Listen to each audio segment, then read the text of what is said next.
सरकार का तो जवाब आया है, लाइन आया, लेकिन जी लाइन आया हुआ है, दबाने की जरूरत नहीं है। सरकार का जवाब आया है, लेकिन सरकार के जवाब से पूरी तरीके से असंतुष्ट हम हैं।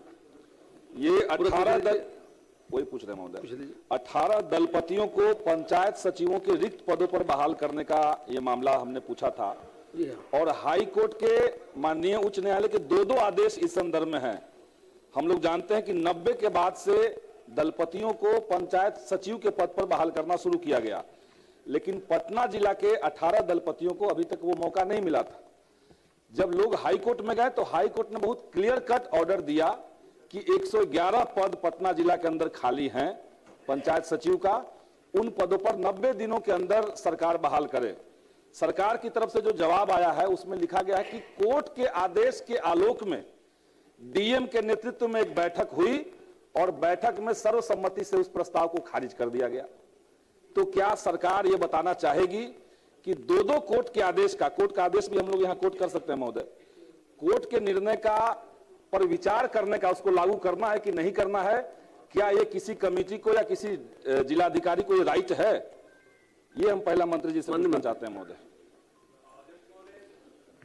इस सवाल का जवाब समझने के लिए थोड़ा इतिहास में जाने की जरूरत होगी, चूंकि जो दलपति 1950-1960 के दशक से समाज में विभाग के माध्यम से अपनी सेवा देते आए हैं। ग्रामीण स्तर पे चोरी डकैती की रोकथाम की बात हो या आपातकाल में सेवा देने की बात हो, दलपति उस समय से सेवा देते आए हैं। 1991 में जब जनगणना हुई, जनगणना के आधार पे जब परिसीमन हुआ 1993-94 में, उस परिसीमन के आधार पे अविभाजित बिहार में पंचायतों की संख्या 843 से बढ़ गई थी। बिहार के विभाजन के बाद 531 पद बढ़े। उन बढ़े हुए पंचायतों में दलपतियों के माध्यम से या अन्य, उस समय पद होता था पंचायत सेवक का, पंचायत सेवक के पद जो बढ़े 531, उन पदों पे या तो दलपति उसमें भर्ती हो या सीधे तौर पे उन पदों पे भर्ती की जाए। तो उस समय जब भर्ती की प्रक्रिया चल रही थी तो उस समय 531 में से 351 पदों पे दलपतियों की बहाली हुई थी, 131 पद खाली रह गए थे। उसके बाद जब 2011 में बिहार ग्राम पंचायत सचिव की नियुक्ति की नियमावली आ गई, इस नियमावली के आधार पे वर्तमान में भी जिस प्रकार से बहाली हो रही है, उसमें 12वीं पास, इंटर पास जो भी अभ्यर्थी होते हैं उनकी बहाली होती है एसएससी के माध्यम से।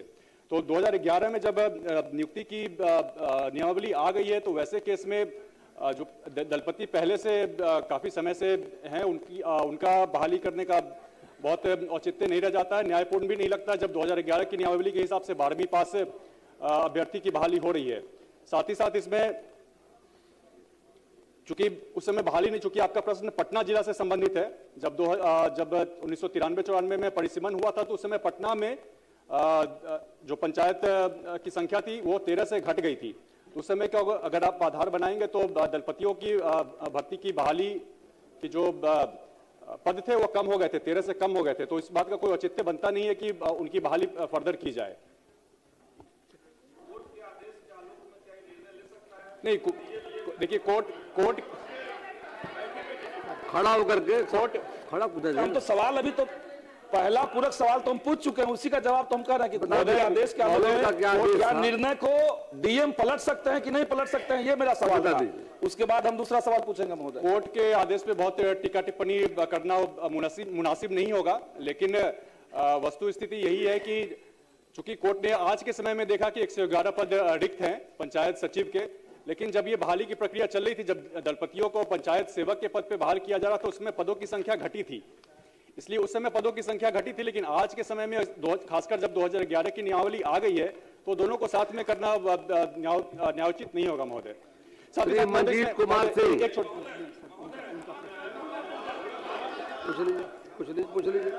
पूछ लीजिए महोदय।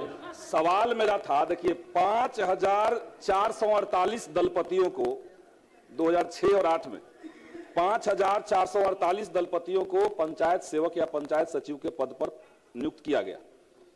पटना जिला के जो 18 लोग कोर्ट में गए, तो कोर्ट का ऑर्डर का वो हिस्सा हम आपको मंत्री जी को सुनाना चाहते हैं। पढ़ चुके आप। Considering the submission made by the councils appearing for both the parties, this petition is disposed of. The concerned respondent are directed to consider and decide the claim of the petitioners for their posting as Panchayat Secretary, taking into consideration the fact as admitted by the respondent state there is 111 post of Panchayat Secretary still lying vacant in the district of Patna. The above decision should be taken by the respondent as early as possible, probably within 90 days of receipt of copy of the order of this court. 90 दिन के अंदर उसको लागू करना है, court का एक clear आदेश है। उसके बाद महोदय पूरा बात का बता रहा हूँ पूरा बात कि इनके जवाब में बैठ जाइए संदीप जोड़िए। नहीं कोई फाइंडिंग नहीं है, उन्होंने कहा है विचार करें, तो जिलाधिकारी ने विचार किया और निर्देश दिया। इसलिए माननीय सदस्य को यह जानकारी होना चाहिए कि कोर्ट का जो निर्णय था उसका स्वागत है। जिलाधिकारी ने उस पर विचार किया, विचारों उपरांत उस पर निर्णय लिया। श्री मंजीत कुमार सिंह,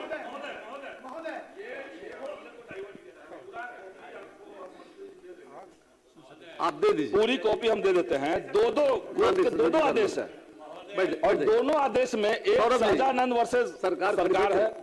दोनों आदेश में कहा गया है, बात कर रहे हैं, सुन लीजिए, बैठ जाइए।